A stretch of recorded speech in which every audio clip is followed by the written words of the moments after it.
حبیب خدا بلند سلوات اللهم صل على محمد وآل محمد.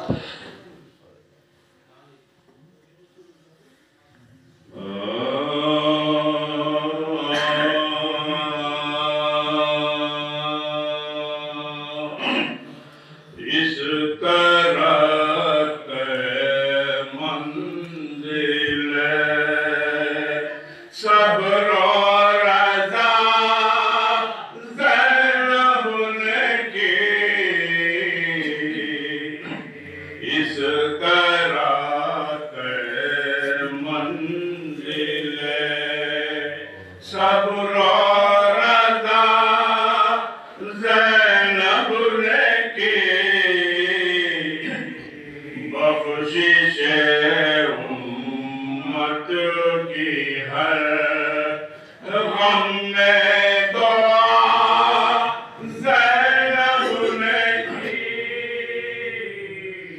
واقع کرب و بلا میں رنج دونوں نے بھرا. ابتدا شبیر نے کی انتہا زینب نے کی. اس طرح منزل سبحان اللہ سبحان اللہ.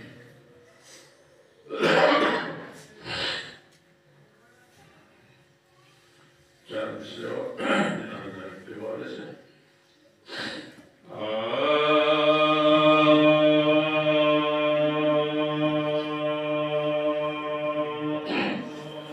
حسین بن کے زمانے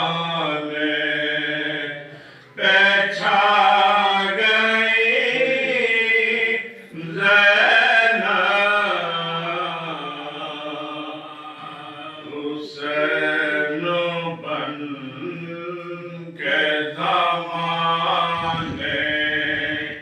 پہ چھا گئی زینب. یزیدیت کی عمارت گرا گئی زینب. قسم خدا کے یہ احسان بنت زہرا ہے.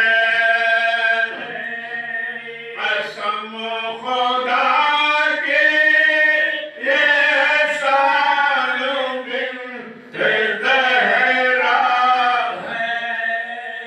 ہمیں حسین کا ماتم سکھا گئی زینب. حسین بن گئے.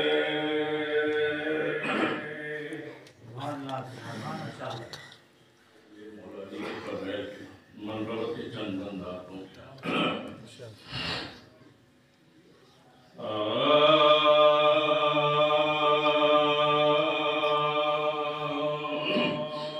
تیرے حیدر کے مقابل کون ٹھہرا سر سمیت.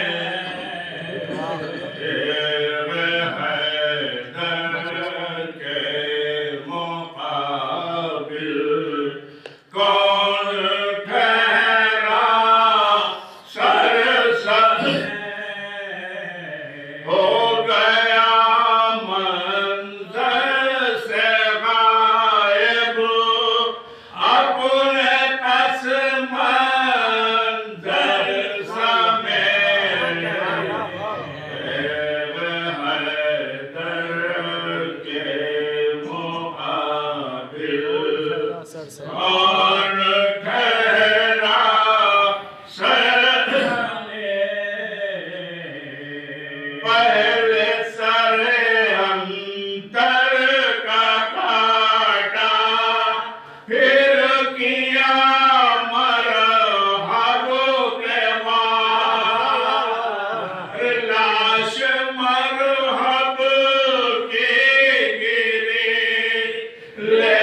جبر کے منبر پہ جو حیدر کو برا کہتے تھے جو جبر کے منبر پہ حیدر کو برا کہتے تھے جو ڈال جائیں گے جہنم میں اسی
اس طرف لاکھوں کا لشکر سج رہا تھا ایسا رو اور یہاں کل بس بہت تھے علی اصغر سمیت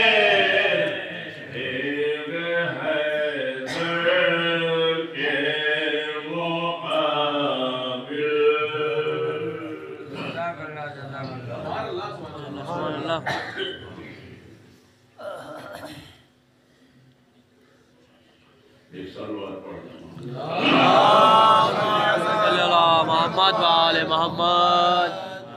چار سے جناب زینب کی مسائل سے حدیث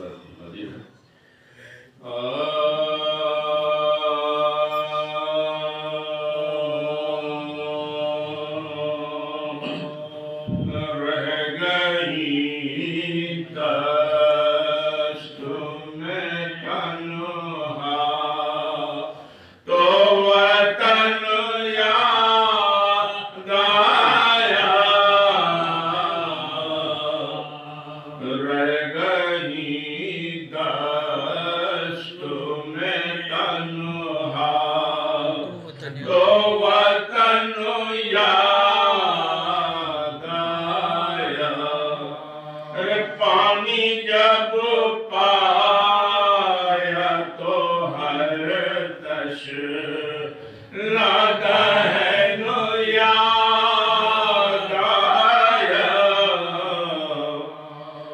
لے کے ہر چیز مدینے سے چلی تھی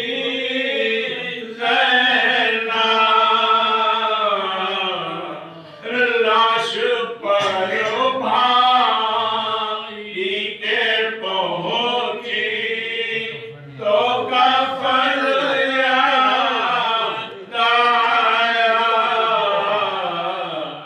رہ گئی دست جزاک اللہ صلی اللہ. مرثیے کے چار بند ہے وسیع جون پوری صاحب کا نام ہے آپ لوگوں کی سماعتوں کے حوالے سورہ فاتحہ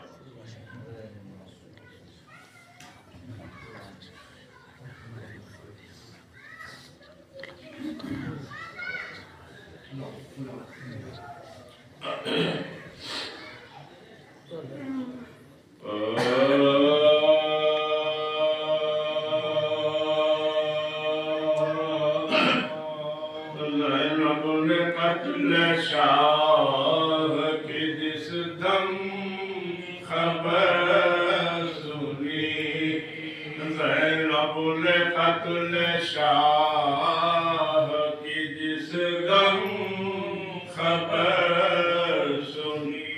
تھرایا دل زمین پہ گری پھر اٹھی گری گھبرا کے خیمے گاہ سے باہر نکل پڑی زلزلہ زمین کو آندھی سے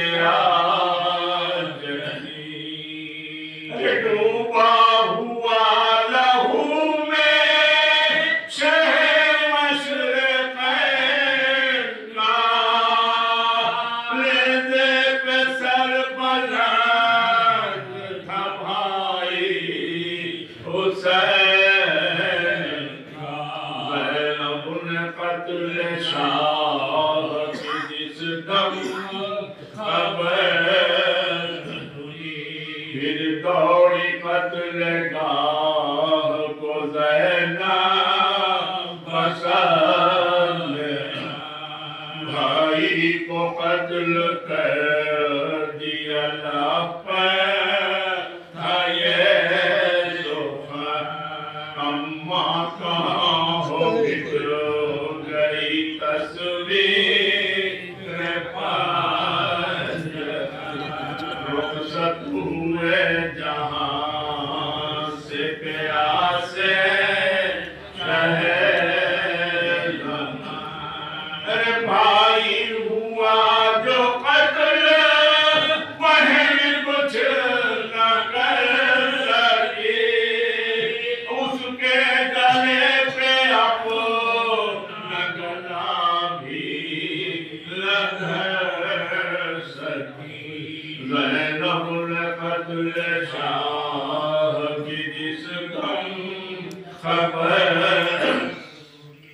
الصلاة والسلام والتحية والإكرام على القرشي الهاشمي المطلبي الحجازي العربي الرسول المؤيد والنبي الممجد المصطفى الأمجد صاحب التاج والمنبر والخطبة والمقبر والجبين الأطهر والعسب الأشهر والنسب الأنور سيدنا ومولانا وهادينا والشفيع ذنوبنا وحبيب قلوبنا وطبيب نفوسنا أبي القاسم محمد اللهم صل على محمد وآل محمد وآله الطيبين الطاهرين المعصومين المظلومين المنتجبين المنتخبين واللعنة الدائمة الباقية على أعدائهم وقتلتهم وغاصب حقوقهم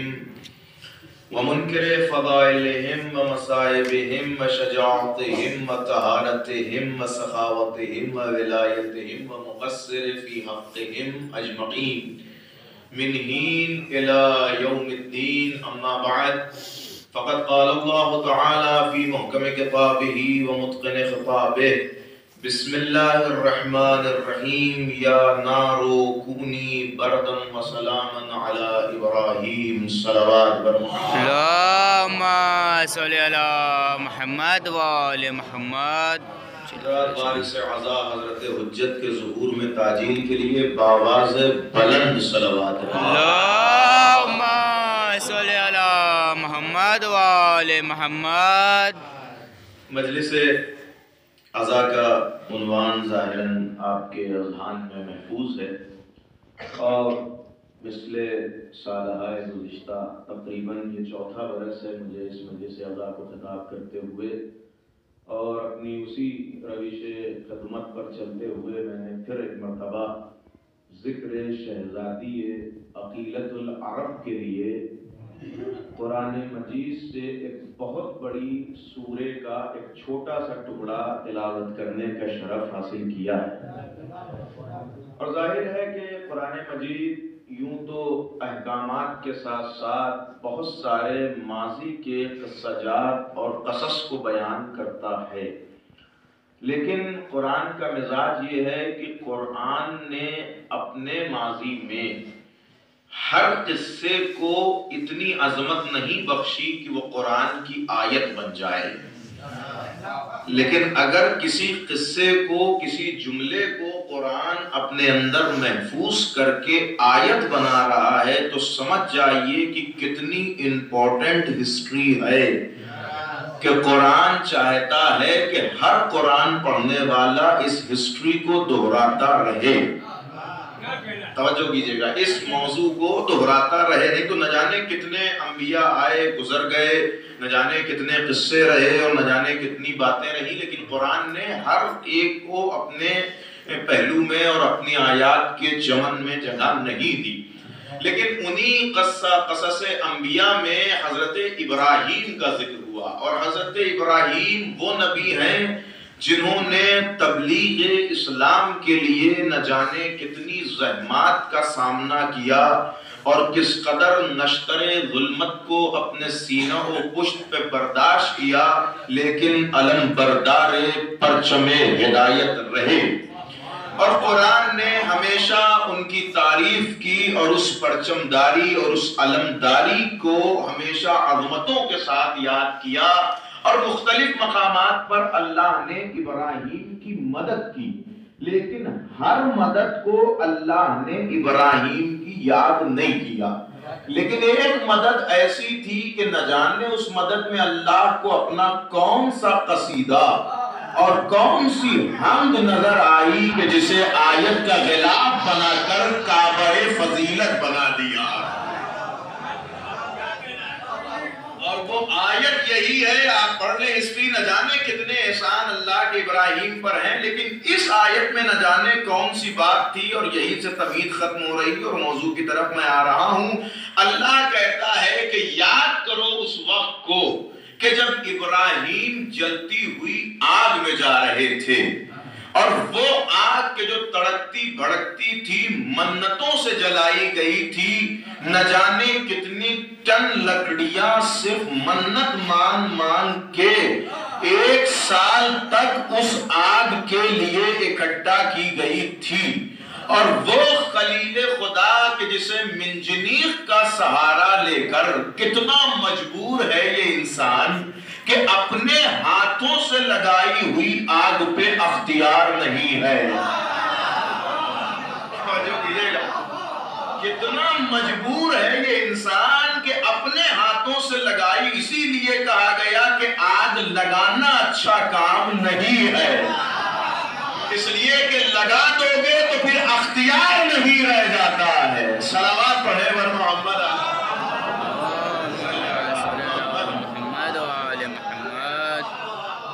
سے ایک بات یہ بھی پتا چلتی ہے کہ آگ لگانا نمرود صفت افراد کی عادت ہے، ملتان اہل بیت کی عادت نہیں۔ جو کیجئے گا، بہرحال وہ آگ لگائی گئی، اور پھر ظاہر ہے کہ مجبور تھے کہ کیسے ابراہیم کو آگ کے حوالے کریں، تو کیونکہ مقلدان شیطان تھے تو اب شیطان سے مدد طلب کی، اور شیطان بھی اپنے مخلص شاگردوں کو اکیلا نہیں چھوڑتا، لہذا شیطان نے آ کر ذہن میں ایک فکر رکھی اور کہا کہ کیوں پریشان ہوتے ہو، ایک منجنیق بنواؤ جسے آج کی تعبیر میں ایک جھولا کہہ دیا جائے، اور اس منجنیق میں ابراہیم کو رکھ کے حرکت دو، اور حرکت سے ابراہیم کو ہوا کے دوش پہ سوار کر دو، اور پھر ہوا ابراہیم کو آگ تک پہنچا دے گی۔ یہ سارا واقعہ آپ نے سنا ہوگا، لیکن جب ابراہیم دوش ہوا سے ہوتے ہوئے اس گلشن آگ میں پہنچے تو ابراہیم بعد میں پہنچتے جبریل پہلے نازل ہوئے، اور نازل ہو کے کہتے ہیں کہ اللہ کا حاجتن، اے ابراہیم کیا تمہارے کے لیے کوئی حاجت ہے؟ ابراہیم نے نہایت ہی عجیبانہ انداز سے جواب دیا کہ اِنَّا لِي حَاجَةٌ وَلَكِنَّا مِنْ رَبِّي، بے شک مجھے حاجت ہے لیکن تم سے نہیں ہے، میرے رب سے ہے۔ توجہ کیجئے گا، میرے رب سے ہے۔ بہرحال یہ جملہ اللہ کو اتنا پسند آیا کہ اللہ نے پھر آیت نازل کی اور امر نازل کیا، یا نارو کونی بردن و سلامن الی ابراہیم، اے آگ ٹھنڈی ہو جا مگر ابراہیم کی سلامتی کے 7 آج ٹھنڈی ہو گئی، ابراہیم بچ گئے، لیکن سوال تو ابھی بھی باقی ہے نا کہ ابراہیم پر اتنے احسان کیے، پروردگار تو نے اس کا قصیدہ نہیں پڑھا؟ زندگی ابراہیم احسانوں تلے دبی ہے، کہہ دیتا کہ میں نے ابراہیم کو وہاں بچایا، وہاں بچایا، ایسے بچایا، ویسے بچایا، یہ احسان کیا، وہ احسان کیا، ایسے بیٹے دیے، ایسی زوجہ دی، وہ سب محفوظ، لیکن اس میں کون سی خاص بات تھی کہ اللہ نے اسے یادگار بنایا؟ کہ یادگار اس لیے بنا رہا ہوں تاکہ قصیدہ بن جائے کہ حجت خدا کو آگ سے بچانا یہ خدا کا کام ہے۔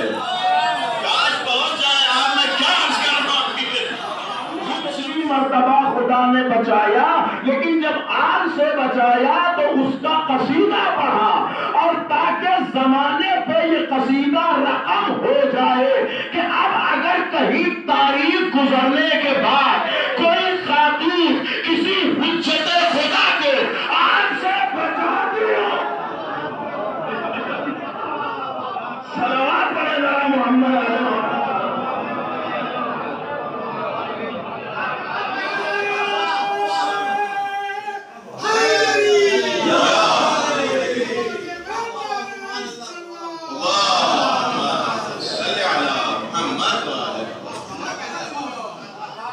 اب اگر زمانے گزرنے کے بعد کوئی خاتون کسی حجت خدا کو آگ سے بچاتی نظر آئے تو اسے یوں ہی ہلکے میں کہہ کے نہ ٹال دینا، یہ کار خدائی ہے جو زینب روز عاشور انجام دے رہی۔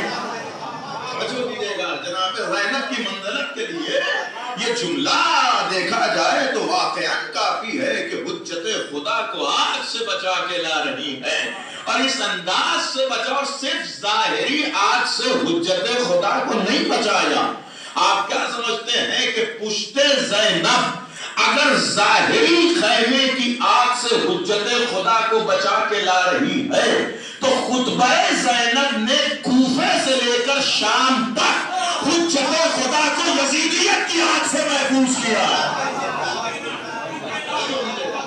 آپ یہ نہ سمجھیں کہ صرف ظاہری آگ کی بات ہو رہی ہے، یہ ظاہری آگ تو یہاں پر ہے، لیکن اس کے بعد سے زینب نے مستقل امامت اور حجت کی محافظت کی، اور وہ خطبات صرف خطبات نہیں ہیں بلکہ وہی حصار کونو بردن و سلامن ہے کہ جو زبان زینب سے نکلتے ہوئے حجت خدا پہ خیمہ حفاظت آویزہ کر رہا ہے۔ لیکن مجھے بالکل یاد ہے، میں گزشتہ 3 سالوں میں یہاں کیا پڑھ چکا، اور بالکل قریب سے میں خطبے کے گزرا ہوں ان ایام اس مجلس کو خطاب کرتے ہوئے، لیکن میں خطبے تک نہیں آ سکا، لیکن آج کی مجلس میں میں چاہتا ہوں کہ خطبے تک آ جاؤں تاکہ پتہ تو چل جائے کہ شہزادی کا کلام، شہزادی کے جملات، شہزادی کا خطبہ وہ کون سی شمشیر ہے،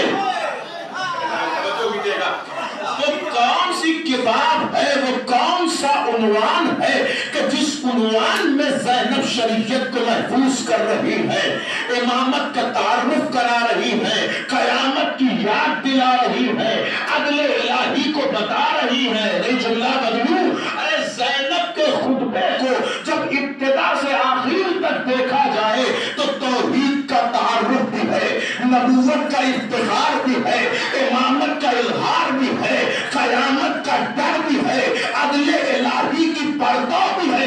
ایسا لگتا ہے کہ اصول دین کو سمیٹ کے زینب نے خطبے کی کتاب میں ڈال دیا۔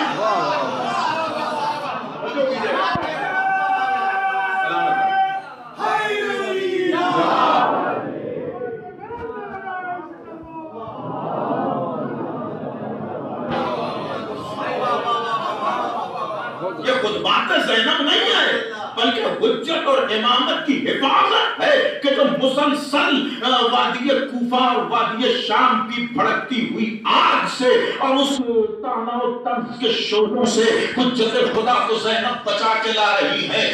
یہ خطبہ زینب نہیں ہے بلکہ براق زینب ہے کہ جس پر بار بار امامت سوار ہو کر ان ظلمت کی آگ سے نکلتی نظر آ رہی ہے. شاید یہی تو وجہ تھی کہ وہ کوفہ جہاں ملعون ابن زیاد علی کے منبر پہ بیٹھ کے یہ سوچ رہا تھا کہ حکومت ہماری ہے، اختیار ہمارا ہے، لوگ ہمارے ہیں، کرسیاں ہماری ہیں، حکم ہمارا ہے، تعمیل حکم ہمارا ہوگا، اسی اثنا میں جب یہ قافلہ دربار میں داخل ہوا اور شہزادی نہایت ہی بے نیازانہ انداز میں دربار میں داخل ہوئی اور داخل ہو کے شہزادی ایک گوشے میں بیٹھ گئی. آپ ذرا محسوس کریں کہ کیا کوئی قیدی یا کوئی قیدن کسی حاکم کے سامنے اس طرح حاضر ہوتا ہے. لیکن تاریخ کہتی ہے کہ ابن زیاد اپنے تخت پہ بیٹھا تھا اور علی کی بیٹی دربار میں ایسے داخل ہوئی کہ وہ انداز شاہانہ تھا، وہ تیور الویرانہ تھا اور وہ نگاہوں میں غضب عباس تھا کہ شہزادی جا کے جب ایک گوشے میں بیٹھی تو بہت دیر تو وہ یہ سوچتا رہا کہ شاید یہ کچھ بولے، لیکن انہیں بولنے کی کیا ضرورت ہے؟ یہ پہلے تو خود کچھ بولتی نہیں، لیکن جب یہ بولتی ہے تو کسی کو بولنے لائق چھوڑتی.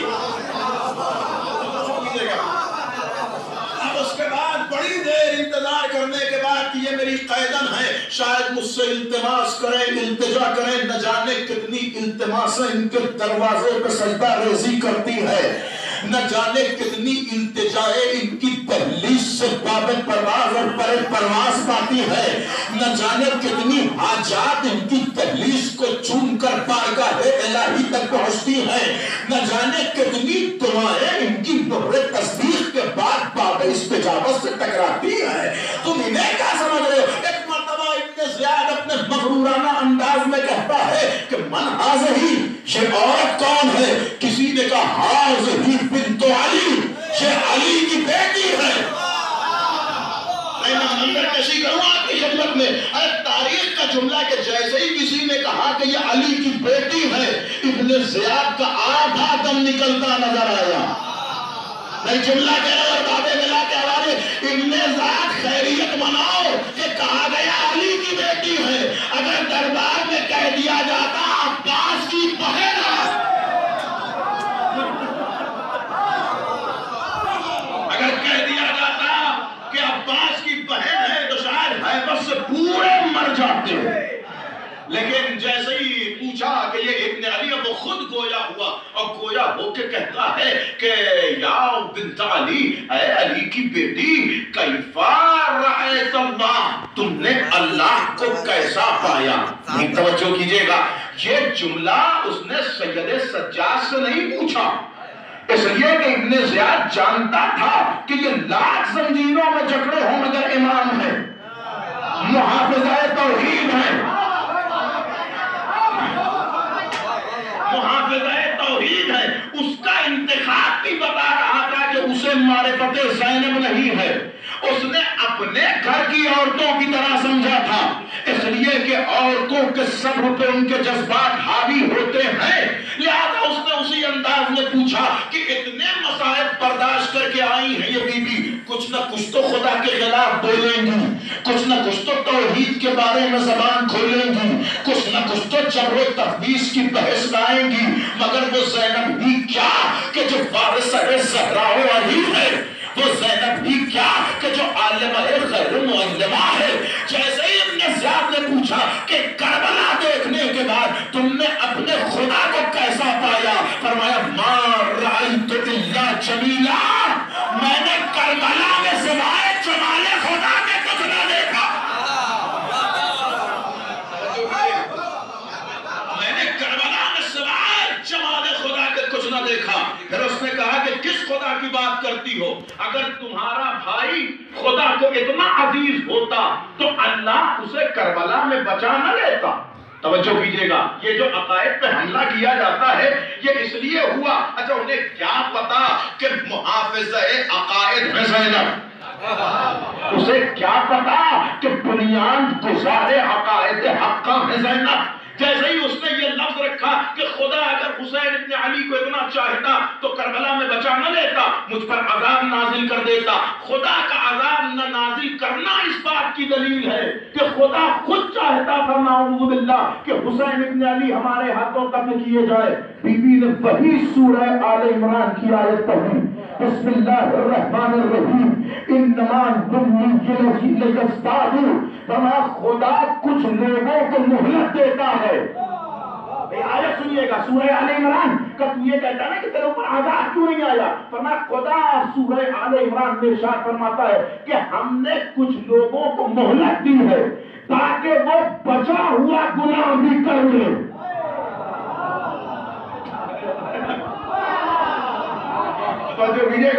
کبھی کبھی ہمیشہ کار خیر کرنے کے لیے مہلت نہیں ملتی۔ پریشان نہ ہوا کیجیے، ارے صاحب وہ تو یہ کر رہے ہیں ان کے ساتھ کیوں نہیں کچھ ہو رہا ہے۔ کبھی کبھی اللہ مہلت اس لیے دیتا ہے کہ اور گناہ کرو، اور گناہ کرو تاکہ پکے جہنمی ہو جاؤ۔ کہ تمہیں اللہ نے اس لیے مہلت دی ہے کہ تم کارے۔ اچھا بی بی نے یہ بھی بتایا کہ تمہاری زندگی کا کوئی فائدہ ہی نہیں ہے، اللہ نے تمہیں استغفار کے لیے مہلت نہیں دی ہے۔ دیکھیں کچھ لوگ ہو سکتا ہے سوچ رہے ہیں کہ یہ جو بات کہی جاتی ہے کہ انہوں نے بھی توبہ کر لی ہوگی، استغفار۔ کچھ گناہ ایسے ہیں کہ جن کا علاج استغفار نہیں ہے۔ ان گناہوں میں سے ایک گناہ ہے معصوم کے مقابلے میں آنا۔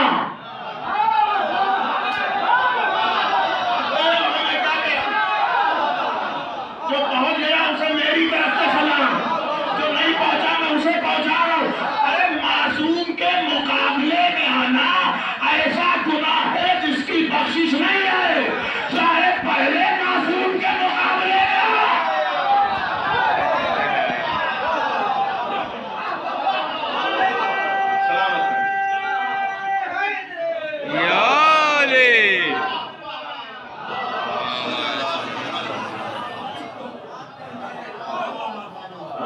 خطا اشتہادی کے زمرے میں نہ ڈال دیا جائے، یہ وہ خطا نہیں ہے کہ جس کی بخشش ہو جائے۔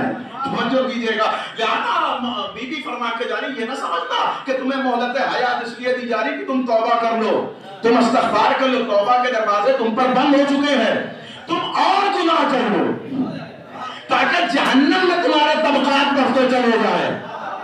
دیکھیں کیا زندگی کا فلسفہ ہے۔ کچھ لوگوں کو زندگی ملتی ہے کہ جنت میں طبقات بڑھے، اور کچھ لوگوں کو عمر دی جاتی تاکہ جہنم میں طبقات بڑھے۔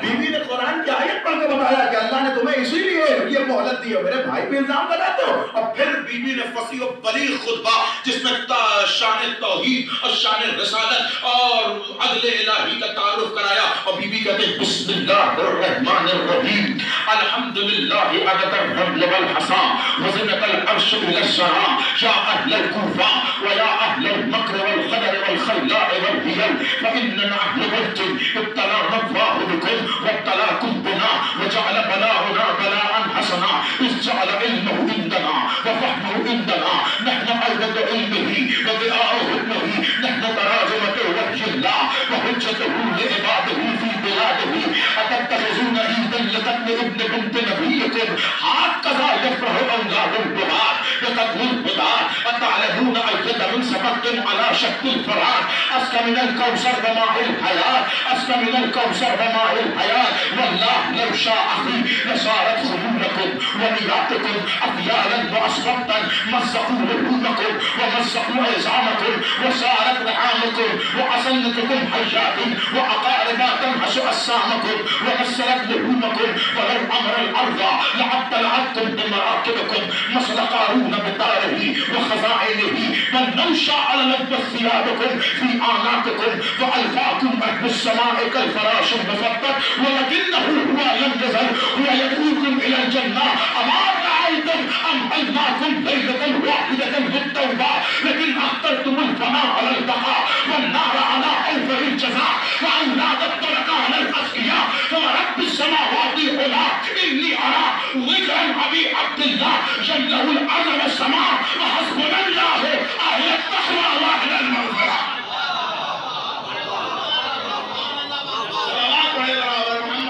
اللهم صل على محمد وآل محمد۔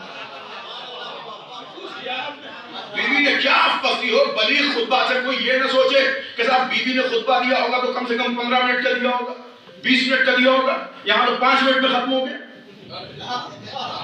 دیکھیں اس کا جواب بھی میں دیتا چلوں تاکہ کنفیوژن. دیکھیں ایسے اعتراضات اب ہوتے ہیں.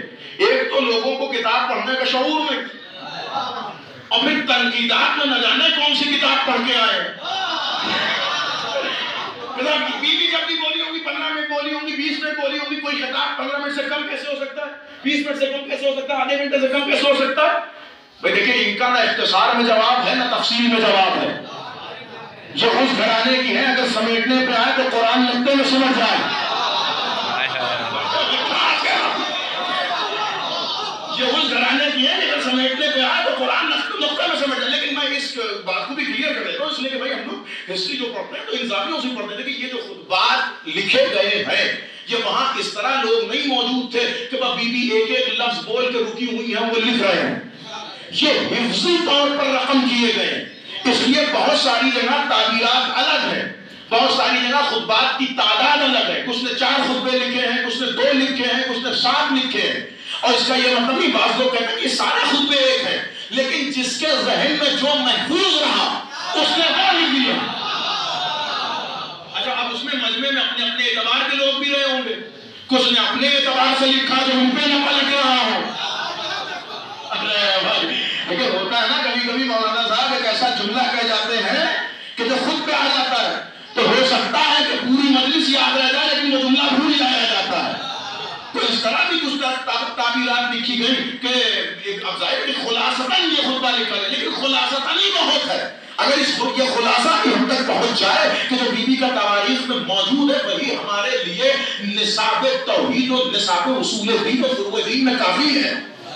اب ذرا بی بی کا پہلا جملہ سنیں, وہ ظاہر ہے کہ میں پورا ترجمہ تو نہیں کر پاؤں گا لیکن جہاں تک ہو جائے. بی بی نے پہلا جملہ ارشاد فرمایا, میں نے بہت سارے مناظر چھوڑ دیے. بی بی کہتی ہیں الحمدللہ ہے. یہ تو کیا منظر تھا خطبے سے پہلے جو بی بی نے دربار میں سجایا تھا منظر اور اپنی شان دکھائی, اور شان دکھانے کے بعد بی بی نے خطبہ پڑھا. لیکن بہر خطبہ آپ سنیے, بی بی نے پہلا جملہ کہا الحمدللہ ہے عدد الرمل والحصا. جس خدا پہ اعتراض کر رہا تھا اس خدا کی توحید اور تعریف سنیے کہ آل محمد جب خدا کی تعریف کرتے ہیں تو کیسی تعریف کرتے ہیں. تمام تعریفیں اس اللہ کے لیے, الحمدللہ عدد الرمل والحصا. تمام تعریفیں اس خدا کے لیے کہ جو زمین پہ پڑے ہوئے ذرات کا عدد بھی جانتا ہے. میں ذرا اس جملے کو آپ محسوس کریں کہ باب توحید میں کسی نے ابھی تک ایسا جملہ نہیں بولا. ارے قبلہ مخلوقات کے عدد کو جاننا اور ہے, زمین پہ پڑے ہوئے ریت کے ذرات کو جاننا اور ہے. بی بی کہہ رہی تمام تعریفیں اس خدا کے لیے الحمدللہ عدد الرمل والحصا کہ جو زمین پہ پڑے ہوئے ذرات کے عدد کو بھی جانتا ہے اور بکھرے ہوئے کنکر و پتھر کے وزن کو بھی جانتا ہے. اس کے بعد اس توحید کی تعریف کے بعد بھی کہتے ہیں الحمدللہ عدد الرمل والحصا وزنۃ العرش من الثرى. اور تمام تعریفیں اس خدا کے لیے کہ جو عرش کے وزن کو جانتا ہے. لیکن توجہ کیجیے گا, یہ ایک سائنٹیفک ریسرچ ہے, ابھی بھی اس بات پہ سائنس ریسرچ کر رہی ہے کہ ہوا کا وزن کیا ہے, اور اس ریسرچ سے آگے کی ریسرچ زینب بیان کر رہی ہے تمام تعریفیں اس خدا کے لیے کہ جو عرش کے وزن کو جانتا ہے. ارے قبلہ زمین کے وزن پہ بحث کرتے کرتے صدیاں گزر گئی, ابھی زمانہ ٹھیک سے اس وزن کو نہیں طے کر پایا. بی بی کہے ہم اس خدا کو مانتے ہیں کہ زمین تو چھوڑو, میرا خدا عرش کے وزن کو جانتا ہے. وزنۃ العرش الی السماء. ظاہر ہے کہ میرے پاس دامن وقت میں گنجائش ہوتی تو میں عرش کی توضیح بیان کرتا. یہ عرش وہ عرش نہیں ہے جسے ہم لٹکا ہوا سمجھ رہے ہیں, توجہ کیجیے گا. اور یہ عرش وہ عرش بھی نہیں ہے کہ جس کے لیے بخار میں پڑے ہوئے عالم نے لکھ دیا کہ وہ عرش پہ کرسی لگے گی اور کرسی پہ اللہ بیٹھے گا اور چرمراہٹ کی آواز آئے گی اور پھر اس کے بعد جہنم کہے گی حل من مزید, تو اللہ اپنا پیر اٹھا کے جہنم میں ڈال دے گا. اب کیا بحث کی جائے اس قوم سے کہ جو خدا کے پیر کو جہنم پہنچا سکتی ہے. ہمارے یہاں عرش کی یہ سب تعریف نہیں کی جاتی کہ عرش ہے، عرش پہ کرسی ہے، کرسی پہ خدا ہے. ہمارے یہاں وہ خدا ہے کہ جس خدا کے لیے علی کہہ چکے کہ وہ ایسا ہے کہ جو توصیف میں ہے لیکن اس کی تعریف محدود نہیں. وہ ایسا ہے کہ جسے بیان کیا جا سکتا ہے لیکن سوچا نہیں جا سکتا. وہ ایسا ہے کہ جس کا اقرار کیا جا سکتا ہے لیکن ذہنوں میں سمایا نہیں جا سکتا. وہ ایسا ہے کہ جسے مانا جا سکتا ہے، انکار نہیں کیا جا سکتا. وہ ہے ہمارے یہاں خدا، اور ہم ایسے خدا کو مانتے ہیں. الحمدللہ پھر بی بی نے جملہ بدلا، تعریف حمد ہو گئی. یا اہل الکوفہ، اے کوفے کے لوگوں، یا اہل المکر والغدر والخیلاء والحیال، اے مکاروں،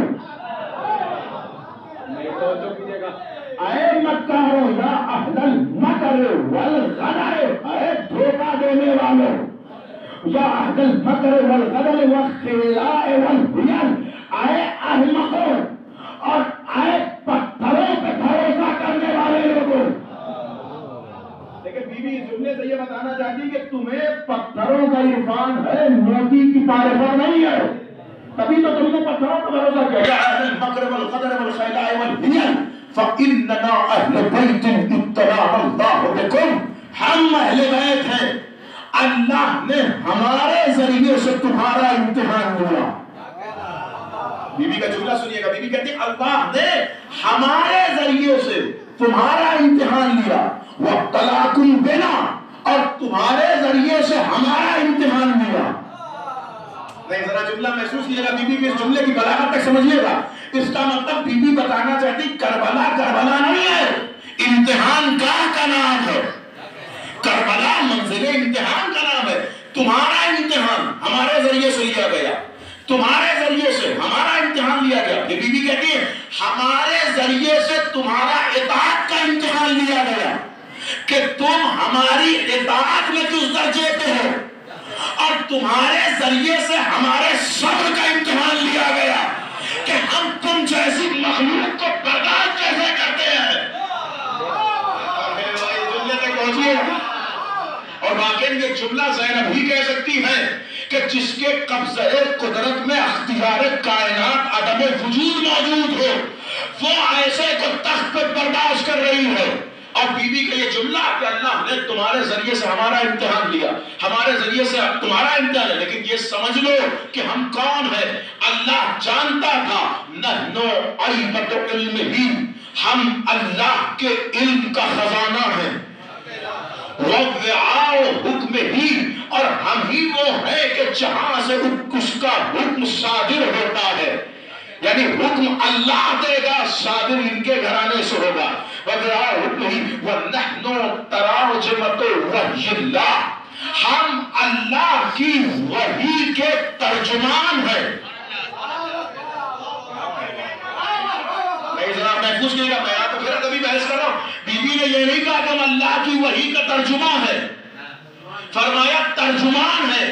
اس لیے کہ ترجمہ کبھی سمجھ میں آتا ہے، کبھی نہیں آتا. ترجمان ترجمے کو نہیں کہتے، ترجمان اسے کہتے ہیں جو سمجھانے کی صلاحیت رکھتا ہو. یعنی بی بی اس جملے سے بتا گئی کہ قرآن تبھی سمجھ میں آئے گا جب ہمارے دروازے پہ نحنو تراجمۃ وحی اللہ وحجتہ لعبادہ، ہم اللہ کی حجت ہے ان کے عباد پر. وحجتہ لعبادہ، پھر بی بی فرماتی وحجتہ لعبادہ، ہم اللہ کی حجت ہے. نحنو وعاء حکمہ وتراجمۃ وحی اللہ وحجتہ لعبادہ. اور پھر بی بی کہتی ہیں کہ تمہیں کیا ہو گیا ہے، تم اللہ کی حجت کو نہیں پہچانتے. نحنو حجت اللہ علی عبادہ.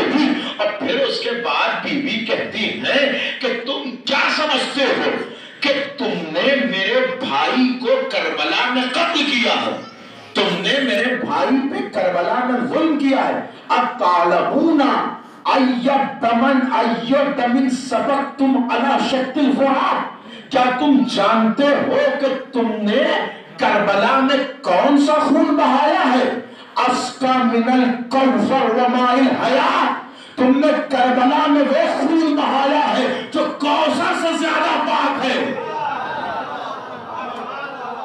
کہاں چلے گئے خون اہل کرنے والوں، بی بی دربار میں سمجھا کے جا رہی ہے کہ ہمارے خون کو اپنے خون کے جیسا نہ سمجھنا. صلوات پڑھے میرا محمد آل محمد کی ذات. اللہم صلی علی محمد وآل محمد. ربی کے سلام پڑھے بابا سے بولو نظمت آل محمد. اللہم صلی علی محمد وآل محمد.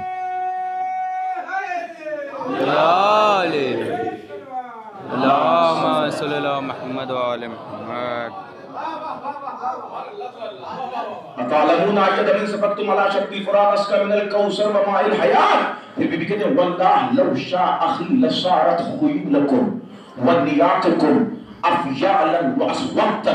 خدا کی قسم اگر میرا بھائی چاہ جاتا، توجہ کیجئے گا، اب امامت کا تعارف رہا، خدا کی قسم میرا بھائی اگر چاہ جاتا، وَلَوْ شَاءَتْ لَأَخِي رَسَّارَتْ خِيَالَكُمْ وَنِيَاقُكُمْ، تو تمہارے گھوڑے اور تمہارے اونٹ، سَعَرَتْ خِيَالَكُمْ وَنِيَاقُكُمْ أَفْيَالًا وَأَسْوَدًا، اگر میرا بھائی چاہ جاتا تو یہ گھوڑے ہاتھی بن جاتے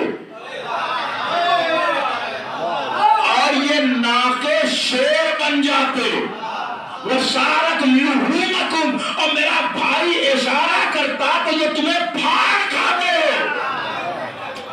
صلوات پڑھے ذرا شہزادی کی عظمت پر. اللہم صلی علی محمد وآل محمد.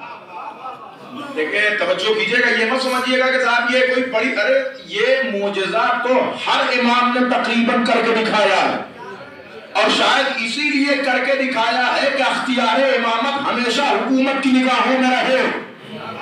اچھا آپ سوچ رہے ہیں نہیں سوچ رہے کہ ایک خاتون دربار میں بھرے دربار میں بولتی چلی جا رہی ہے، لیکن کتنا مجبور ہے تخت پہ بیٹھا ہوا ہے، کتنا مجبور ہے تخت پہ بیٹھا ہے. اعتراض تو دور، تنقید کرنے کی بھی جرات نہیں ہے. صلوات پڑھے ذرا محمد آل محمد. اللہم صلی علی محمد وآل محمد. سارت خیالکم ونیاکم وفیالا واسفتا مزقوا لحومکم ومزقوا عظامکم.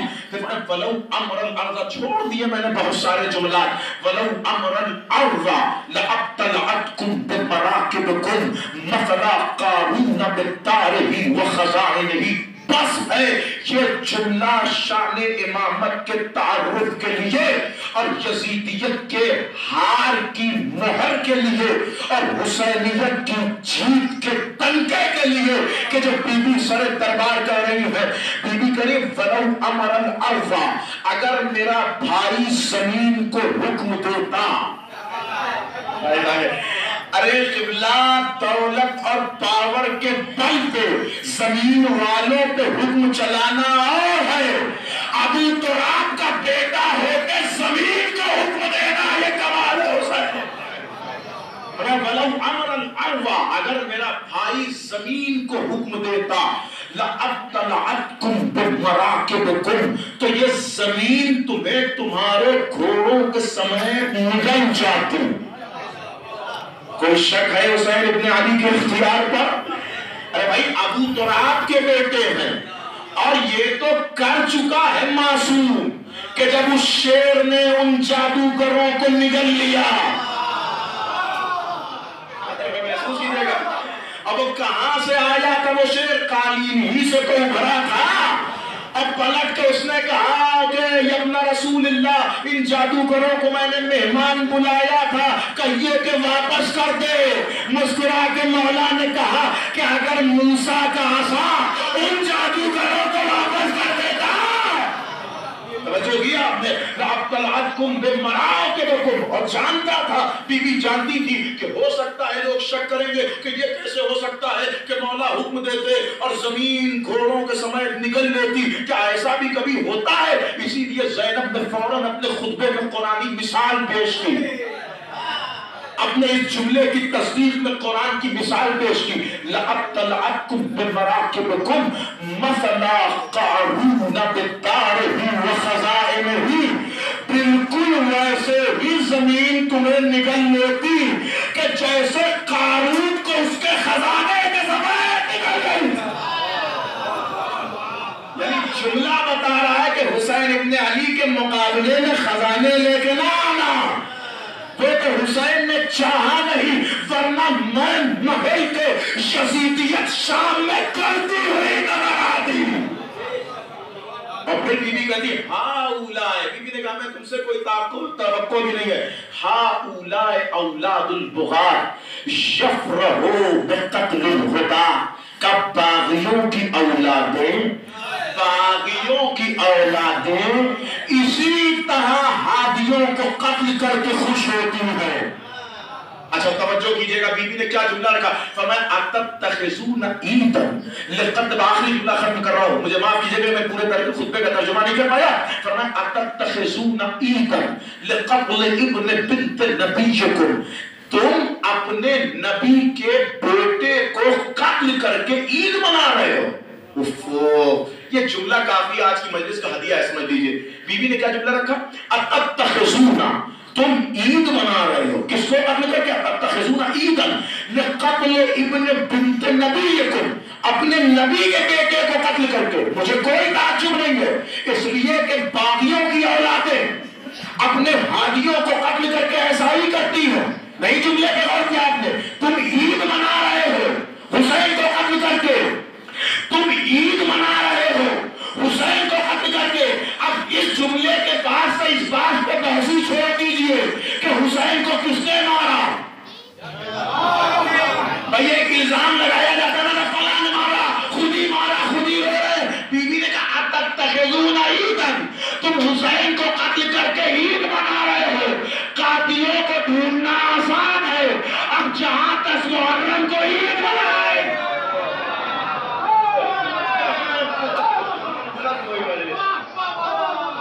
جہاں 10 محرم کو عید نظر آئے سمجھ جاؤ قاتلوں سے رشتہ ہے، اور جہاں غم نظر آئے سمجھ جاؤ کہ سوگواروں سے رشتہ ہے۔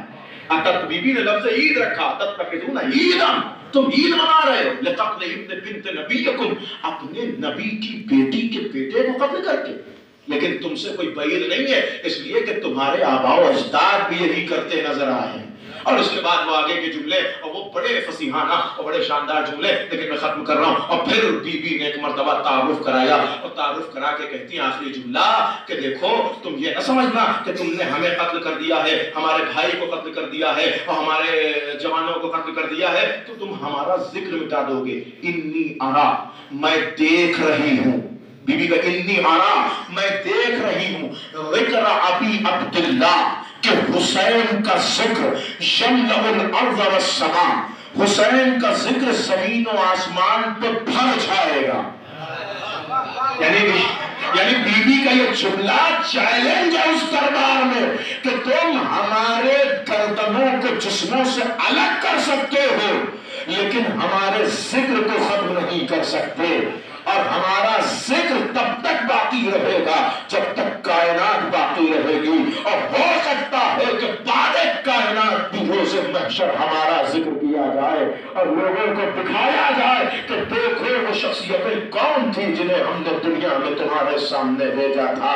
اور یہ خطبہ نہیں تھا بلکہ سید سجاد کی حفاظت تھی، اور شاید اسی خطبے کا یہ انقلاب جو کوفے سے برپا ہوا اور شام تک پہنچ گیا، تو شام میں یزید بالکل آمادگی کے ساتھ بیٹھا ہوا تھا، اور جیسے ہی بنت علی جب شام میں داخل ہوئی تو یزید نے سب سے پہلے سید سجاد کی طرف پوچھا کہ یہ کون ہے اور یہ جوان کون ہے؟ کسی نے بتایا کہ یہ علی ابن الحسین ہے۔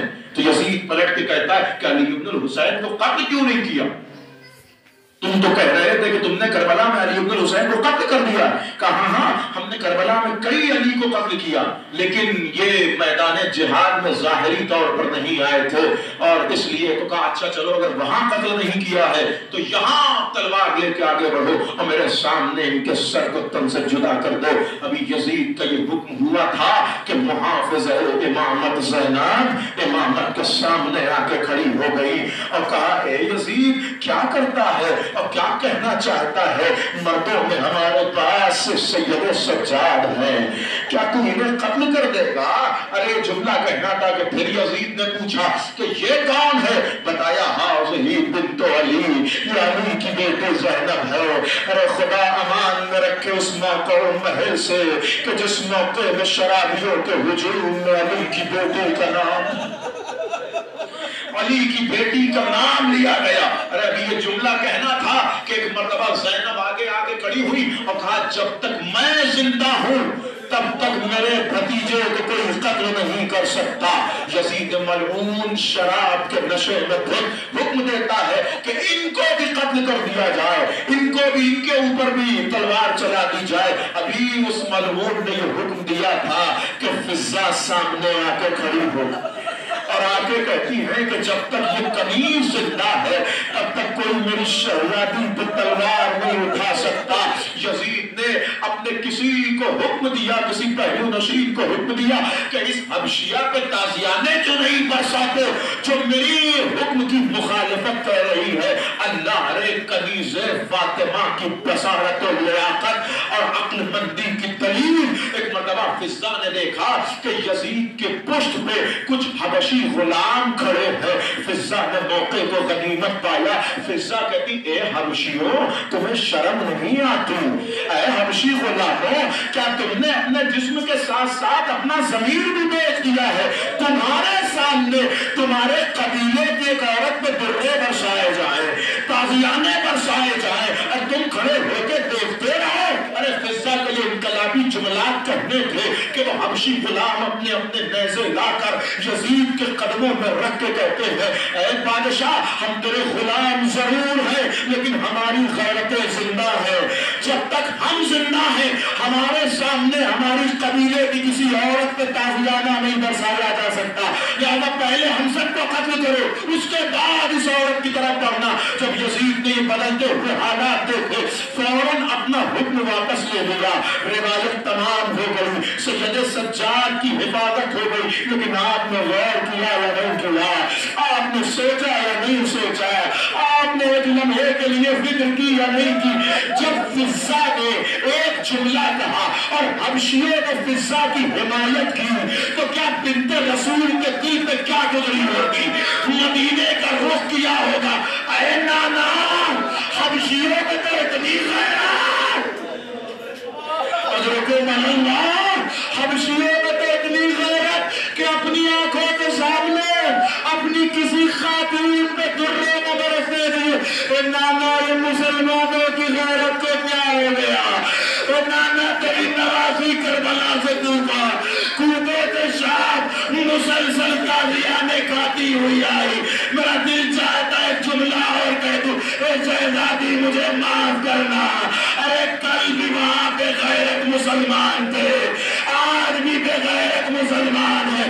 کل بھی آپ نر گئے آقا میں گھری تھی اور آپ کی پشت پہ تازیانے برسائے جا رہے تھے اور بے غیرت مسلمان دیکھ رہے تھے۔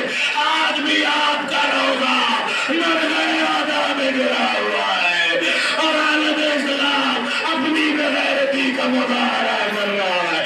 اے مظلومی زینب، اے علی کی بیٹی کی مظلومی، این العباس، اے عباس کہاں ہو؟ زینب کی چادر کی حفاظت کرو، زینب کی